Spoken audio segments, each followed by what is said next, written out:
one of the African countries who participated in this conference. What will be your takeaways going forward, and how do you think this will assist the people of Cuba? Thank you very much, Mr. Mdluli.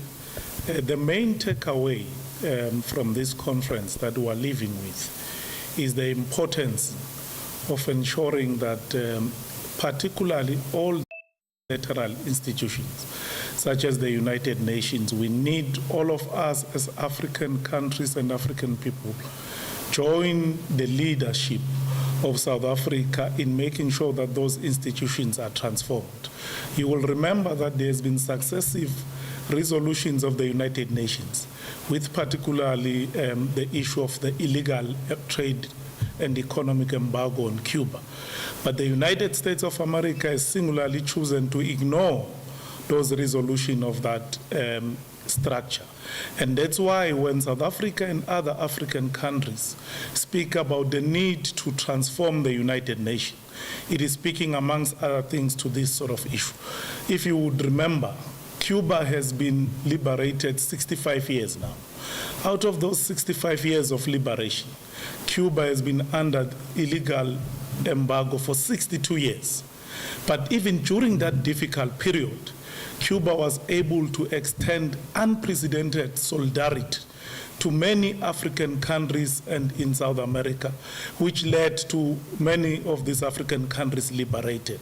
You can only imagine what Cuba would have been able to do had it not been this embargo. But obviously Cuba was able to survive a bit before the collapse of the Soviet Union. The sanctions began to be very severe after the collapse of the Soviet Union, because all of a sudden we're the unipolar world when it's only the American empire that plays the guitar and decides on the tune that all of us are expected to dance to.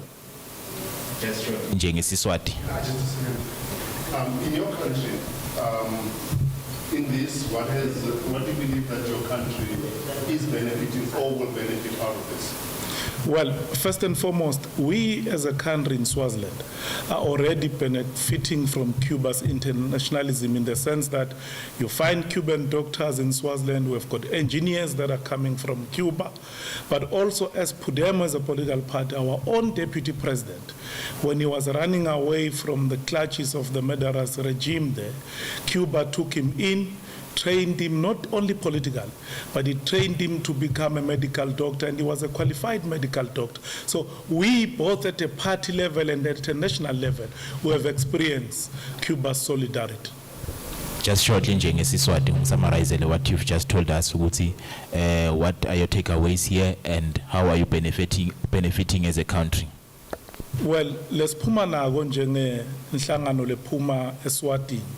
Kulomhlangano lomkhulu lebesinawo la, siphinze sibonge inhlangano ye-African National Congress ANC lokwekuthi iwubambe lo mhlangano, ngilokwekuthi kumcoka ukuthi sibantu baseSwatini nebantu basevengati lonke le-Afrika sisekele le mizamo yeNingizimu Afrika nalamanye amava ase-Afrika ukuthi leti nhlangano letifana labomhlaba uhlangene tibe tinhlangano letitawukwati ukuthi tikhushulwe ukuthi tibe nato tonke tingoni tebantfu labamelele tonke bantu labaphuma la emhlabeni, kungabi tinhlangano la ukhanza kokuthi ngemave nje lambalwa lekungona athatha tinqumo letiba nemthelela kithi sonke emhlabeni. Nangathi ubuke nje ukamhlaba hlangene i-Security Council lethatha tinqumo nasingatedzabeni lase-Cuba, mhlabhlangene unetinqumo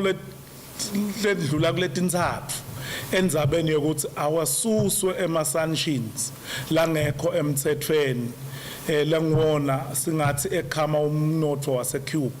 Kodwa lokho solo akwendeki isizathu sekuthi live linye nje leline-veto ku-Security Council lekulive le-United States of America liyachubeka nekhinya umnotho eveni lase-Cuba, lingagcini lapho, liphecelele onke emave emhlaba la nebudlelwane nalo kutemnotho kokuthi angayivumeli iCuba ukuthi ivule izinto etifana nema bank accounts noma ke kube netinkampani kulawo mafu letitawuthi sebenzisana noma ti-trade nelive lase-Cuba tiphindze ti-trade nelive lase-America. Sicabanga sitonke lendvo lethu tindvo lesitikhulumisile kule ngcungcuthela besinayo and tindvo lesivumelene sonke njengendinhlangano letiphuma emave kahle onke lebeka khona la ukuthi sitawubuyela emaveni ethu sente sure ukuthi bantu bakithi siyabafundzisa ngelichaza leladlalwa eCuba ekukhululeni kwelive kahle lase-Afrika but lokumcoka kakhulu ukuthi sitawungena etinhlelweni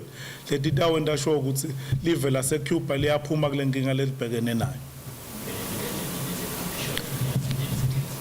Sina njengelive laseSwatini si-benefite kakhulu eveni lase-Cuba ngoba kunabodokotela nabonjiniyela lababuye eCuba labaseSwatini. Sina njengenhlangano sifakazi kule ndvo le ngoba lisekela mengameli lethu noma selashona lafundze eCuba and iCuba beyilinike i-asylum.